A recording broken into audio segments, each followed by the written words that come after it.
Ladies and gentlemen, welcome to the Raw Review. Um, for tonight's Raw Review, it's the fallout of Battleground. Now, they did add more matches as I thought they would, as they said they would. And let's go over some of these matches that they had.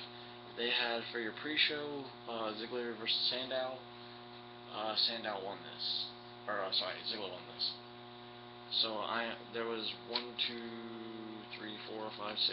8 matches altogether. One of them I couldn't predict because they added at the last minute. They added it after I did my prediction night, so we're not going to count that match. But it was Kofi Kingston versus Bray Wyatt. I said that Brie Bella was going to win the Divas title. I was wrong. I said Curtis Axel would retain. Let's see here. The World Heavyweight Championship. Now, I said that RVD would win this, and Sandow would cash in, but Sandow got injured, so he didn't cash in, and RVD did not win as I said he would, like months back, and now he's on his 30 days off. So, Punk versus Ryback. I actually said Ryback was going to win this. For the Rhodes family, I said that they were going to win this because Goldust has a contract until WrestleMania, and they won this. I said that Brown was going to win the WWE title, and this went to a no contest because Big Show knocked out the referee and Randy Orton and Daniel Bryan. Now, I did see Battleground. Some were saying it was crap, but and there was actually another match. There was a Santino and Khali versus the Real Americans. We, the people, hate these crap-ass matches, and that was your crap-ass match of the night. But yeah, that was Battlegrounds for it. I loved the theme. The theme was great. We didn't crown a new WWE Championship because it went to a no contest, so I didn't do too good on prediction night. Let's get on with Raw. For Raw, we had the fallout of Battleground, and Stephanie heads to the ring, and she was mad. Basically, in all sense, she called Big Show out to the ring to explain himself, to apologize, to beg for his job, and he didn't want to do it. So he says, I knocked out Daniel Bryan, he says, I knocked out, who did you say first? I think he said Orton first.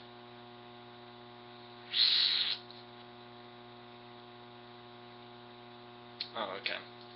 He says he knocked out Orton first because he couldn't take it anymore. He knocked out Daniel Bryan because Stephanie and Triple H told him to. And she says, well, you know that we went in the building. And Brad Maddox, Brad Maddox, yeah. Brad Maddox is your puppet for you and your SOB of a husband. And she got pissed and she just kept slapping him, slapping him, slapping him, slapping him, slapping him. Then she fires him. Philly is not the best place for Big Show. Because if you watch of last year when they were in Philly, John Laryngitis, Lord Ice, we are people power, fired Big Show in Philly before Over the Limit, which apparently this is what was supposed to take place of it. No, this took place of Vengeance. Which all in all, to me, was a great pay-per-view.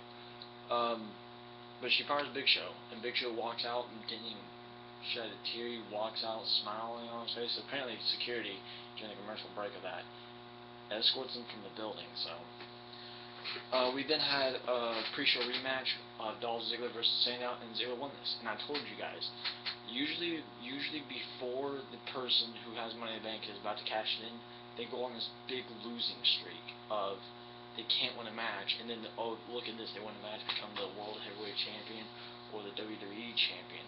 Now, to be honest with you, when Sandow wins this, I'm gonna be happy. But apparently now, at Hell in a Cell, we're having a huge return, and I'll get into that return whenever we get to the World Heavyweight Champion for the night.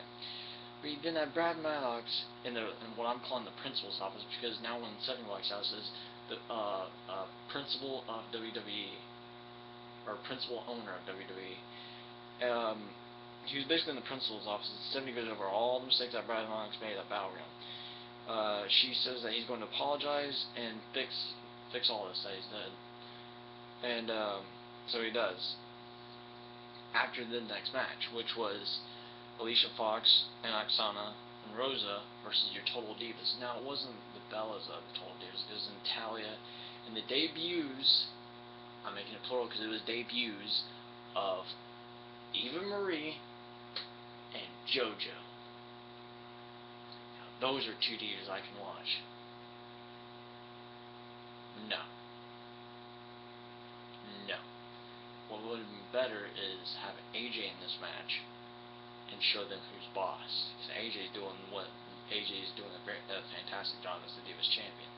Now, you could have guessed it, the Total Divas won this. I don't know what's going on with wrestling now. We want wrestling back when Trish and Lita were there, and Mickie James. I can want the ruthless aggression era. So, we then had Brad Maddox come out for his apology. He apologizes about Battlegrounds because they also had a power outage. What some are saying is this is the tease for the Undertaker return. Now, Undertaker had for the past week now has been teasing a return. He did something on Twitter about how he about the date that he made his debut, his first WWE title win, and all this. But everyone's saying that the blackout is to go against the Super Bowl. And it's supposed to be how he's supposed to make this basically tease the return. Basically for the main event, honestly, here's what's going to happen. We're going to have Daniel Bryan versus Randy Orton inside Hell in a Cell. But that's not it. We're also going to have a special guest referee for that match. And who's the special guest referee? Well, that's what we got to pick with the WWE app. And we found out who they were a little bit each time. It wasn't all at once. We found out the first one was Booker T, and he made his, I guess you could say, his speech on why he needs to be the guest referee. We then had 3MB versus the Los Matadores. After the match, El Torito taunted Heath Slater, and Heath Slater actually got a mini Hurricanrana for him. Apparently his Hurricanrana did so well, he flew out of the ring. I could see El Torito winning the Royal Rumble or something.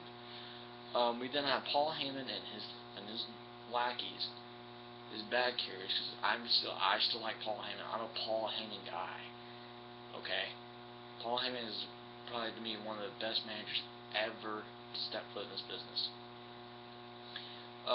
They show photos of Punk and his low blow. Now, yes, Punk did do a low blow. He tried for a GTS. Ryback basically elbowed him in the face, but Punk did a low blow to him to get the win. It was a back low blow, and the referee didn't even see it because he was distracted on Paul Heyman because Paul Heyman had a kendo stick. And he got the 1, 2, 3. Well, they're saying, oh, well, Punk's a cheater. When they said that, Punk came out and basically defended himself. And he asks, are you calling me a cheater? He says the only reason he did it is to see if Ryback had any balls. And of course they bleep out the word balls. I have a ball in here. Damn it. I have a football in my closet. You're going to bleep out that. So when I say football, you're going to bleep out. You guys going to say foot bleep. Ryback says he would have done that a long time ago if CM Punk actually had any at all. So that all started this whole back and forth argument as Punk was about to make his way to the ring. We then had What's Up R-Truth come out, and basically what he really wanted to do is be CM Punk's tag team partner. Well, CM Punk's like, I don't want you as a tag team partner. I I got this. He's like, let me be your tag team partner. That way it lightens your load and you don't have to go into this alone. So he's like, well, okay, fine, let's go. So they go to the ring. They make it a tag team match. It's CM Punk and R-Truth versus Ryback and Curtis Axel. Well, you can guess that Punk and R-Truth won this match. The second guest referee choice we had was none other. Now these are all legends. Now, was none other than Bob Backlund, and he says that he was saying that if it got rowdy in there, that he would put the cross-faced chicken wing on him. I never really watched Bob Backlund, so my dad probably did whenever he was probably our age or maybe younger. I don't know. We then had Kofi Kingston versus Randy Orton. Now, after the match, it was the biggest crucial part of this. After the match, Daniel Bryan comes sprinting out from under the Titantron, runs toward the ring, and starts beating the hell out of Randy Orton. He did that, and they had to bring out all the referees, all the production people, including Jamie Noble, including Fit Finlay, and all this, just to split them apart. It was that big of a brawl, but it was on the outside. It wasn't in the ring, because usually they do it in the ring, but this was on the outside. And Orton got the win there with the RKO. Alberto Del Rio approaches Vicky Guerrero and starts flirting with her. As he gloats about beating RVD and the world champion, he says that he's got no other opponents to face. So, and that he's the only world champion that WWE has right now. I'm a world champion. I'm the YouTube champion. There's nothing better than being the YouTube champion. Well, he gloats about the fact that he beat RVD and that he should be the face of the company since he's the only world champion. Well, he then gives Vicky Guerrero a kiss on the cheek, and he walks towards the ring. It turns out that the third pick, and the third pick could have been anyone. I was thinking Edge, since he's been in a good bit of Hell in a Cell matches. I was thinking Mick Foley. Mick Foley was thrown off the top of a damn cell by The Undertaker and almost killed him. He was thrown through the top of the cell and crashed into the ring by The Undertaker, which almost broke his back. That almost killed him too. But it was none other than the Heartbreak Kid Shawn Michaels. And I think what got Shawn Michaels' vote here was a Heartbreak Shizzle. Whenever he was doing his little campaigning to be the guest referee, he said the Heartbreak Shizzle, and then everyone just started chanting Heartbreak Shizzle, Heartbreak Shizzle, and that started trending worldwide apparently. And you could probably guess who after that your third pick or your guest referee was. Well, it was announced after the match, or after this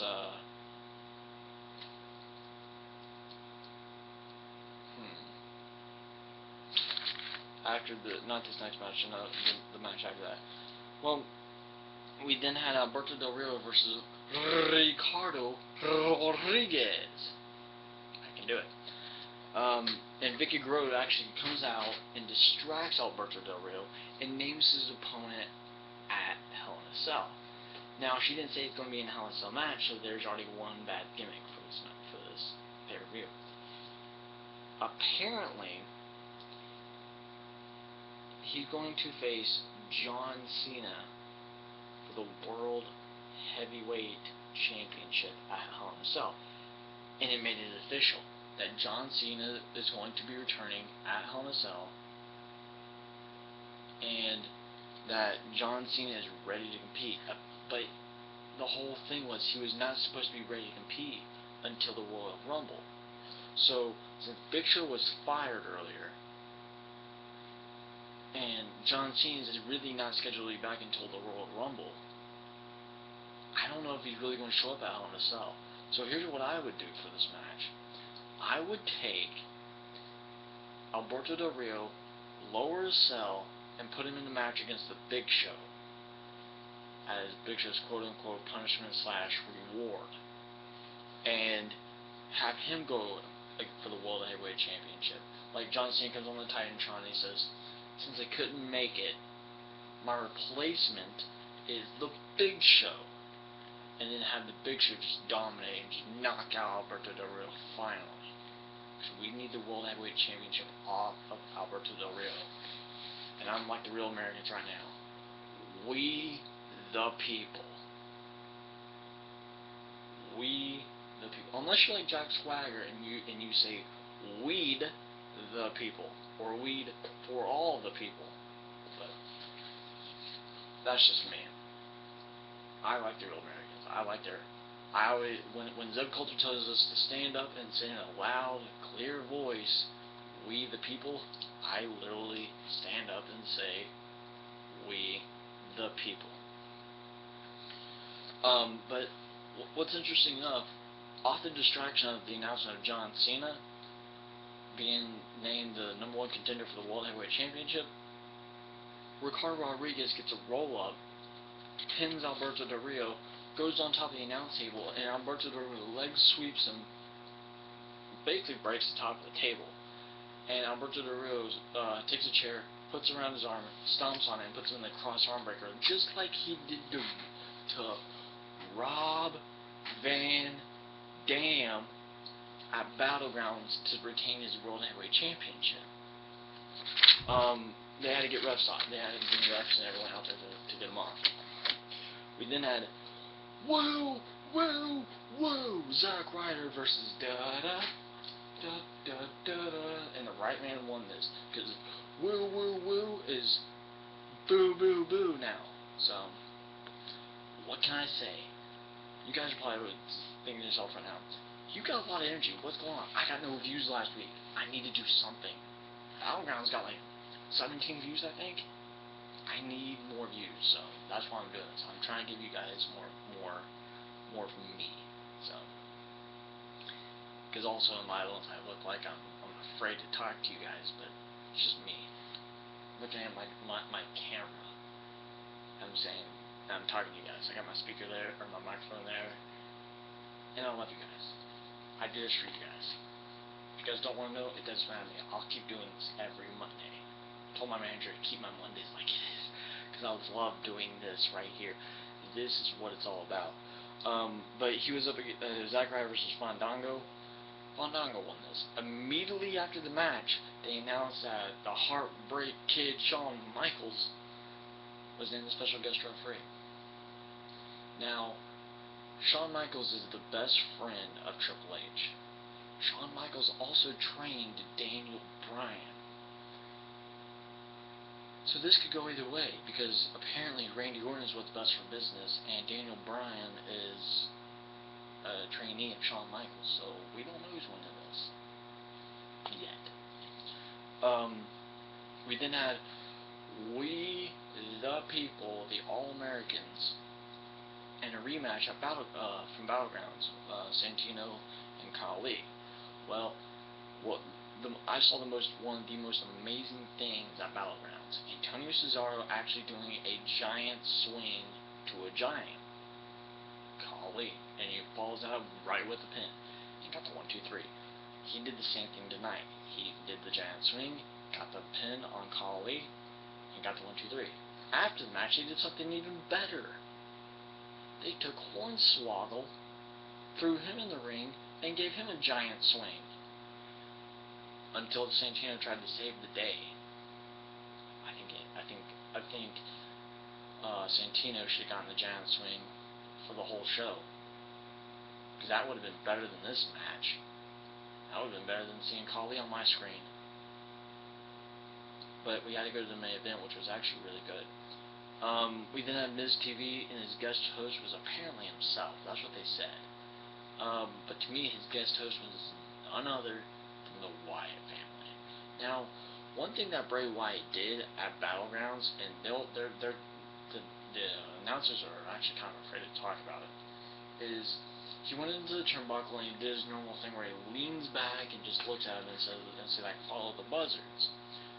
Well, he does that, and then he puts his hands on the ground and starts walking like something out of a horror flick. And it was actually really, really awesome. The fact that a fat dude like Husky Harris can do that. Now, apparently, that's another thing. don't call Bray Wyatt Husky Harris, especially on his Twitter, because he'll get pissed off at you. He says, I'm not Husky Harris, I'm Bray Wyatt, follow the buzzards. MFer. Well, he doesn't say MFer, I'm just throwing that in there. But I follow the buzzards. To me, what it's sounding like is the Wyatt family is starting to sound like the Terminator 2. Down with machines. So, John Carter, you must follow me to the chopper. Follow down with machines, even though he was a machine. We then have Brad. We saw Brad then talking to Stephanie McMahon. Then Triple H comes in, like near the end of the show. I guess he was afraid of the Big Show. He arrives and he's angry at Brad. And Triple H says he's going to go out to the ring and make sure that what's right for business happens. Which was the Shield winning this match. So we then had our main event. Our main event, which was the Shield, all 3 members, versus Cody Rhodes, Goldust, and Daniel Bryan, with Triple H at ringside. Now, Triple H was sitting in one of the announcers' chairs, but he didn't have a headset on. So, we then had the Shield get disqualified because Dean Ambrose brings in a chair and basically just jabs into Cody Rhodes' gut when Daniel Bryan had Seth Rollins in the Yes Lock. He uses the chair, gets disqualified. Triple H stands up and says, no, we're not ending this on a disqualification. We're restarting this match, no disqualifications, ring the bell. Well, they rang the bell. Randy Orton comes out, RKO's Daniel Bryan, and after everything came out of the ring, he RKO's Daniel Bryan, rolls him back in, Seth Rollins gets the pin, and that's how the Shield won. Now, we then had the Shield started attacking Goldust. When that happened, Big Show comes out after being escorted out of the building by security, after being fired. The man's got nothing to lose. Who's going to find big enough handcuffs to go around Big Show? So, Triple H then sends the Shield to go attack after Big Show gets in the ring, to no avail. He overpowers him. Then they go after him again, and he overpowers him. And after the last overpower, he comes up and he's like almost face to face with Triple H. He's like maybe like a hand's length away. And they just start staring each other down. And Big Show just boom knocks him out. And Triple H did a very good job selling this knockout punch. After that, Daniel Bryan comes in the ring, stands over Triple H, and starts yes chanting it. Everyone, including me, I'm sure you guys were doing it too, was chanting yes, yes, yes, yes. And that's how the show ended. Now, what happened after Raw? I'm gonna start doing this. What happened after Raw was a bunch of security and everything came out and took Big Show out. Stephanie McMahon even came out and checked on Triple H. After they got Big Show out, the security came back and helped Triple H to the back. Apparently, he was all dazed and confused, and that's what happened after Raw. Now we are going to have Hell in a Cell prediction night, the 17th. No, sorry, it's on the 27th. So we're going to have it on the 24th. Hell in a Cell prediction night will be on the 24th. Next week will be a very special edition of the Raw review. This one was already another special edition. Happy anniversary to my sister. She got married last year on the 6th. It's a little late. It's a day late, but it happens. I work a lot, so it happens. I love you, sis. Congratulations. You got the right person in your life. Tomorrow, which now it's Tuesday, so tomorrow's her birthday. Happy birthday, Grace. I love you. You're the best sister that anyone could have. And I will see you guys next week for the Raw review. I am the YouTube champion. and I'm checking out.